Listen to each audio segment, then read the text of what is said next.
ഞാൻ ഈ തിരഞ്ഞെടുപ്പ് രാവിലെ 5 മണി മുതൽ വൈകിട്ട് അവസാനിക്കുന്നവരെ ചാനലിന് മുമ്പിലുണ്ട്. പക്ഷേ എനിക്ക് ഏറ്റവും ആകർഷണീയമായി തോന്നിയതും സത്യസന്ധമായി വിലയിരുത്തി തോന്നിയത് റിപ്പോർട്ട് ചാനലിനാണ്. ഒന്നാമത് പ്രിയപ്പെട്ട നികേഷ്, അതുപോലെ എൻ്റെ സ്നേഹിതനായിട്ട് അരുകുമാർ, അതുപോലത്തെ ഉണ്ണി ബാലകൃഷ്ണൻ, ഇവരുടെ ആ ടീമുണ്ട്. അതിൽ 2 വനിതകളുണ്ട്. ആ ടീം നന്നായി പെർഫോം ചെയ്തു. അതുമാത്രമല്ല നല്ല വിലയിരുത്തലായിരുന്നു. നല്ല വിലയിരുത്തൽ എന്ന് പറയുന്നത് വെച്ചിട്ടുണ്ടെങ്കിൽ മറ്റു ചാനൽ കാണിച്ചതിൻ്റെ അപ്പുറമായി റീസെൻ്റായിട്ടുള്ള റിസൾട്ട് അതിൽ കാണിക്കണം.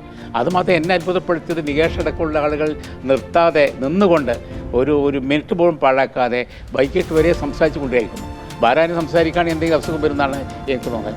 അത്രയും നല്ല രീതിയിൽ പെർഫോം ചെയ്തിട്ടുണ്ട്.